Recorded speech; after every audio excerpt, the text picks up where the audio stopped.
প্রিয় শিক্ষার্থীবৃন্দ, আসসালামু আলাইকুম। আশা করি সবাই ভালো আছো।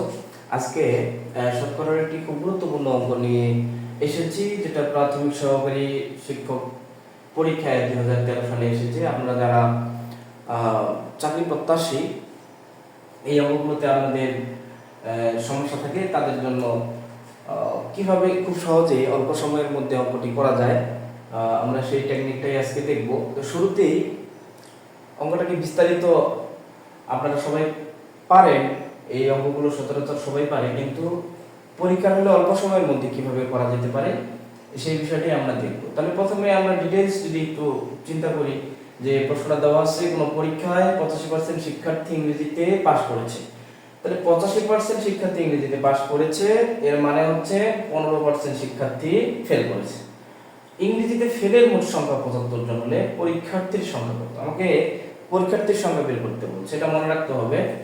তাহলে এখানে ইংরেজিতে ফেলের মোট সংখ্যা 75 জন। ফেলের মোট সংখ্যা হচ্ছে কতজন? 75 জন হলে পরীক্ষার্থীর সংখ্যা কত? তাহলে এখানে আমার 100 জনের মধ্যে 85 জন পাস করছে, তাহলে ফেল করছে কতজন শতকরা? তাহলে ফেল করছে 15%। ফেল করছে 15%। তার মানে 15 জন ফেল করলে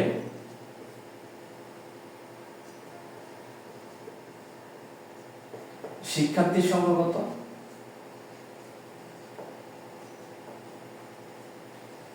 100 জন।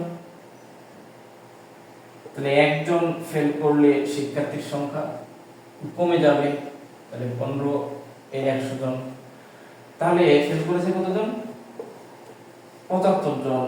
ফেল করলে শিক্ষার্থীর সংখ্যা 75 গুণন 100 বাই হচ্ছে 15। আচ্ছা, তাহলে এটা 5 দিয়ে আমরা যদি কাটাকাটি করি, তাহলে 5 গুণন 100 সমান সমান হচ্ছে 500, যেটা আমার সর্বশেষ অপশনে রয়েছে। এখন কথা হলো, এই অঙ্কটা এভাবে করতে গেলে পরীক্ষা হলে আমাদের সময় লাগবে। চাকরি পরীক্ষাতে সচরাচর ম্যাথস করতে গিয়ে আমাদের বেশি সময় থাকে না।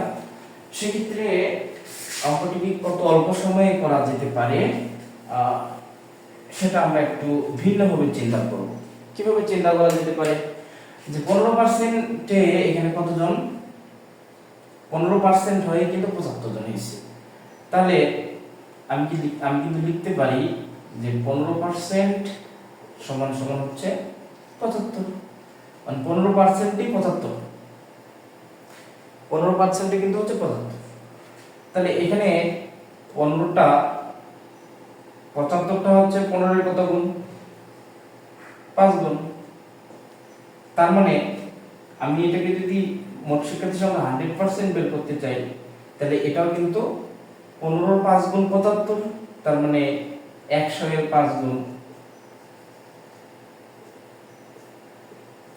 সমান হচ্ছে 500। আশা করি বুঝতে পারছি। তাহলে 15% সমান সমান 75 হলে 100% সমান সমান 500 জন, যেটা আমাদের খুব অল্প সময়ের মধ্যে আমরা এটা কিভাবে চিন্তা করলে বের করতে পারবো। আশা করি বুঝতে পারছো। ধন্যবাদ।